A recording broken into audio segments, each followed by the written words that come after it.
Right, it's finished here. Dorking Wanderers get a point on the road, 2-2. Very entertaining game.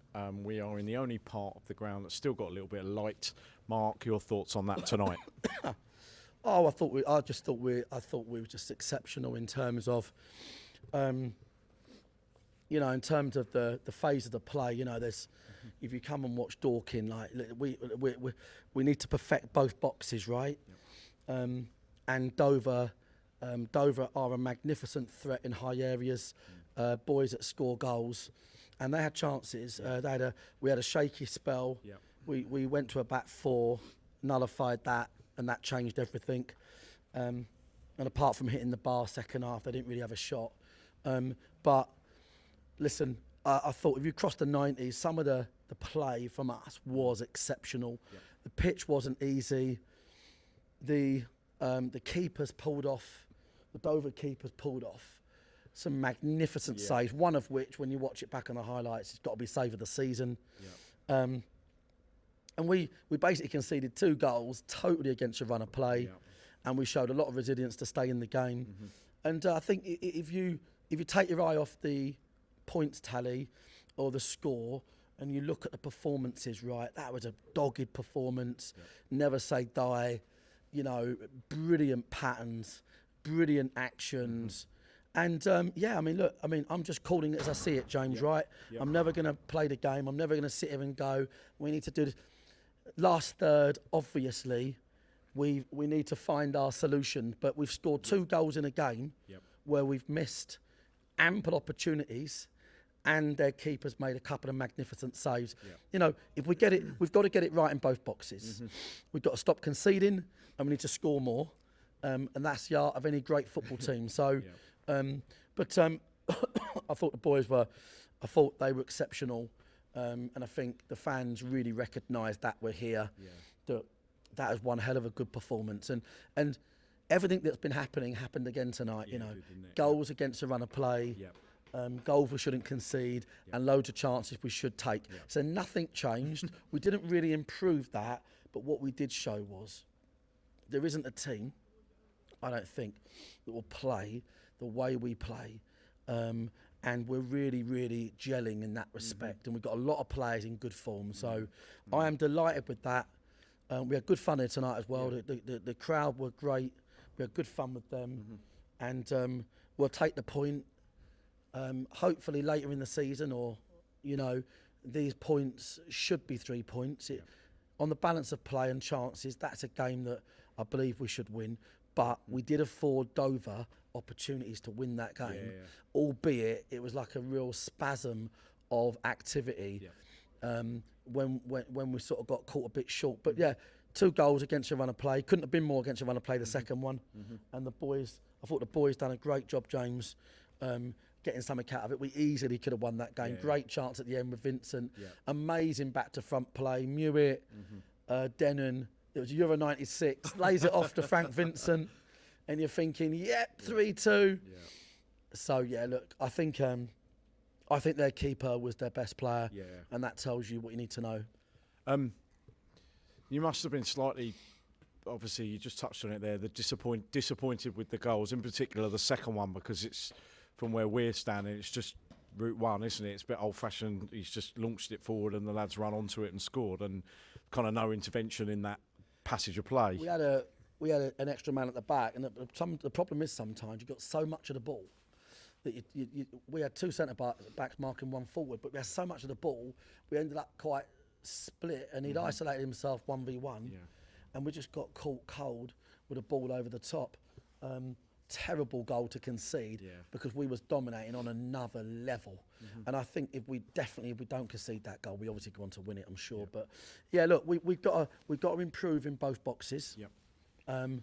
But I'm really pleased with what the boys are giving us and the fans, and we're still rebuilding. Yeah. And I've just got to say, like, for me, I'm brave. I'm brave, and we all left Ebbsfleet, and everyone that was at Ebbsfleet said, "Boy, we didn't deserve that tonight," and we deserved more again today. We didn't get it, but for me, today was one step closer to just shifting this little annoying spell of things not being great at both ends. But So we've got stuff to build on. Now we've got 2 home games. Don't forget, we've had, I think 3 away games back to back. James, Chelmsford, Ebbsfleet, in the league and here, yeah. 2 draws and 1 defeat in 3 away games. Yeah. You know, we've now got a couple of opportunities at home to put some points on the board, and this team is a good side, James. Yeah. We've got a lot of work to do, but it's a good side, and I believe in them. I really do. And I believe, and that is with a skeleton side. We've got 7, 8 boys missing, and I'm sure we'll see a few return Saturday. So, you know, if you think about the boys missing tonight, Dan Pybus, Dan Gallagher, Jason Pryor, Charlie Carter, the best player in the division probably. You know, we're still coming out and churning out performances, and that is credit to the coaching team, the way we play, the style of football. Imagine if you watch some teams in this league and the way they play, because they have to be fair. When you're watching Dorking, most of the time you get value for money, even if it is frustrating. Do you know what I mean? So I think we can build on that. The fans that came all the way to Dover, amazing. You can tell I'm happy.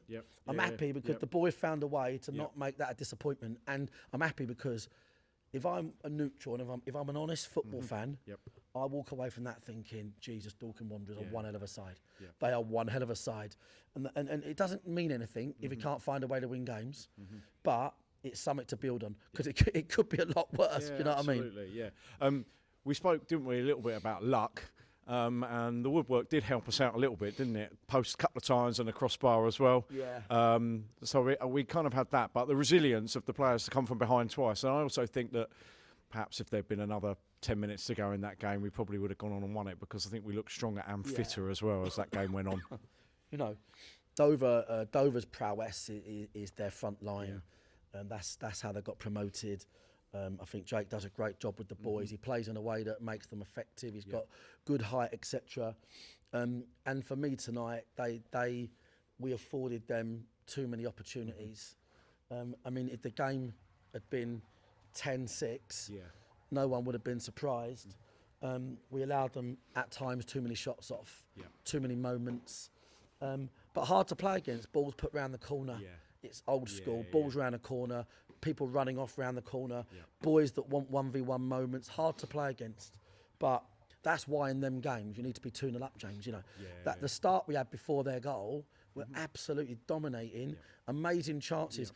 Don't forget, I think Macca and Alfie both put one just wide of the post. Just wide, That was 10 minutes in. 10 minutes in, we've already had 2-3 great chances. So, listen, loads to like about it, loads to improve about it, and credit to Dover, you know, for doing what they do. They score goals, so well done to them. Just a couple of last things. Players-wise, pleased with Annesley making his full debut in the league and getting through an hour. Luke Moore again has had a really impressive night down here, hasn't he? And those kind of Wanderers players that you want to step up have all had really good games tonight. Yeah, Josh Taylor as well. Yeah, Josh Taylor. But I mean, realistically, Morrow's 37, Macca's 35 with a heavy cold, and these boys now in this squad, when the likes of Pybus and Charlie Carter and these boys in some cases, they're third, fourth choice, but they're chipping in, and they're not looking out of place, and they're doing a great job. They're proper Wanderers boys. So they've done well tonight. In the absence of Jason, they've done a great job. Jace would have loved it out there on that muddy pitch. The amount of balls we put in the box, But Alfie's frustrated because Alfie, to be honest, it felt like he couldn't hit a barn door with a shovel, and he couldn't. But equally, he's got one off on his left that's unbelievable, and the keeper's made. He won't make a better save this season. So it's all like, I just say what I see. Ebbsfleet, I thought we was excellent, got nothing. Tonight, I thought we was excellent. Do you know what? For all the dominance, I wouldn't say we deserved 3 points based on how sloppy we were and conceding goals. So we need to look at that. We need to work on that, and we need to work on our dead balls, because we had a great start on them, and we must have had 15 corners tonight, and it wasn't. I thought we could have done better. So that's where we are. Okay. Great support though, James. Injuries. Alfie just holding his ankle at the end there. Is he okay? Probably when he done that air shot, James, in the first half. And I think we're okay. Louis' sort of calf was cramping up a little bit. He hasn't played, and They're okay. I mean, listen, it's far from ideal. I Yeah. don't really think many people will be back. We've got 2 games. It's going to be tough, Mm-hmm. but this is the sort of grind now. Every team's got 2 games, so every team will have their little challenges, Mm-hmm. hopefully. But I just think if we can focus on play, the Mm-hmm. performances, and if I look at Vinny, Frank Vincent, Denham, Jimmy, Yeah.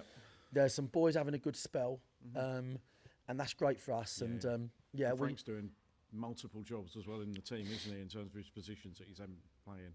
I mean, he's had to go centre mid tonight. Macca had a cold. I mean, Yeah. we had no changes. I mean, Yeah. they're bringing on changes like they're going out of fashion. Yeah. We didn't have changes that can impact the game. So, I mean, look, there was a gulf, in my opinion, between the 2 teams technically. But I think the way Jake sets his Dover team up is the way that you have to set up a team. Yeah. And I think they scored 2 goals, and they'll be disappointed they didn't get more for that. But realistically, I think it's a game that if we're not sloppy, we can be out of sight in. Yeah. The game's always very different. If you take them chances and you're 2-0 up, the game's different Yeah. because we're not Yeah. committing bodies forward, No. right? We defend more solid. Other teams half a yard less sometimes. Yeah. So that's why you have to put teams out of the game. Yeah. Yeah. But my main thing tonight is the fans. Yeah. Thanks to the fans Yeah. for their brilliant support. Yeah. Probably 100 here, whatever. Yeah. Right, Yeah. Dover, middle of nowhere. And I really appreciate that. And we had a chat beforehand, and thanks very much. Let's pack out Meadowbank for Torquay. Yeah. Another full-time team. Yeah. Let's pack it out. There'll only be one favourite Saturday. That'll be Dorking. No matter who we put on that pitch, we're going to go. We're going to get 3 points, hopefully, and then take that into Tuesday. Excellent. Well, players have done their warm down by using the torches on their phones, so we better get out of it before the lights go off. And we will see you Saturday, Mark, at the Yes. Theatre of Rubber. Theatre of Rubber. See you there. Thanks, Cheers, mate. mate.